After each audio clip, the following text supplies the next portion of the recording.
জয় শ্রীকৃষ্ণ বন্ধুরা, কেমন আছেন সবাই? বithika sinha ব্লগে আপনাদের সবাইকে স্বাগত জানাই। আজকে জন্মাষ্টমী, জানি ব্লগটা একটু দিতে দেরি করে ব্লগটা দেওয়ার জন্য আমাকে ক্ষমা করবেন। দেখুন আমার বাগানের এগুলো রেন লিলি ফুলগুলো কী সুন্দর ফুটেছে। যখন টানা কিছুদিন বর্ষাতে বৃষ্টি হয় তখন তারপরে এই ফুলগুলো প্রচুর পরিমাণে ফোটে। প্রতিদিন আমার বাগানের গাছ দেখিয়ে আমি ব্লগটা শুরু করি, আজকেও তাই করলাম।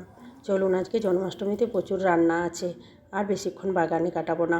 দেখুন কুমড়োগুলো কেটে নিয়েছি, এরপর আমি স্নান সেরে এসে রান্না চাপিয়ে দিয়েছি। আজ একটু সকাল সকালই স্নান করে রান্না বসিয়েছি, সকাল থেকে না খেয়ে আছি। তারপরে অনেকগুলো রান্না আছে। এটা একটা কুমড়োর তরকারি করছি। কুমড়োর তরকারিতে আমি বেশি কিছু মশলা দিই না, ওই তেলের মধ্যে পাঁচফোড়ন দিয়েছি, লঙ্কা দিয়েছি আর গোটা সর্ষে দিয়েছি। এখানে আটাটা মাখবো, তালের মাড়ি আমার ফ্রিজে রাখা ছিল।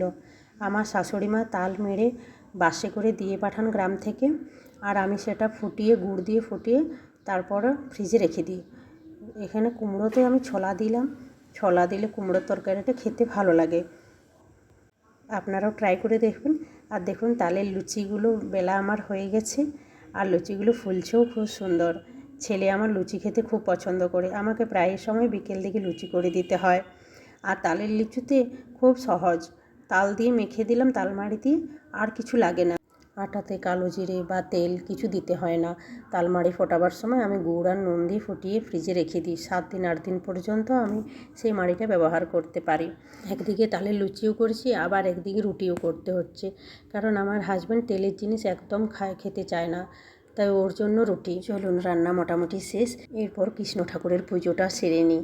আমি খুব গাছ ভালোবাসি, তো বাগান ভালোবাসি, তাই ভেবেছি আজকে ঠাকুরের পুজোটা বাগানেই করব, গাছের প্রকৃতির মাঝে।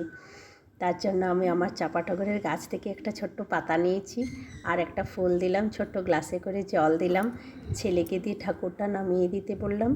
একটু স্যালাড হিসাবে শসার খণ্ড দিলাম, ছোট্ট একটা লুচি করেছিলাম। আর এটা কুমড়োর তরকারিটা ছোলা দিয়ে 2-4টি বোঁদে দিলাম, একদম ছোট্টোর মতন করে পুজোটা সারছি। আর আমার তুলসী গাছ থেকে একটা তুলসী পাতা নিয়ে ঠাকুরের প্রসাদ হিসাবে প্রসাদের উপর দিলাম। তুলসী ছাড়া কৃষ্ণ ঠাকুরের পুজো অপূর্ণ থেকে যায়। পুজো আমার কমপ্লিট। এবারে ছেলেকে বললাম একটু প্রণাম করে নাও। চলুন, পুজো আমার শেষ হয়ে গেছে, এবারে আমাদের পুজোগুলো করে নিই। লুচি নিয়েছি, স্যালাড নিয়েছি, কুমড়োর তরকারি নিচ্ছি। আর আমার লুচি খেতে ইচ্ছে করে, কিন্তু হেলথের হিসেবে খুব বেশি খেতে পারি না। বোঁদে নিয়ে এসছে দোকান থেকে, তার জন্য আমার নিজের জন্য পরোটা করে নিয়েছি।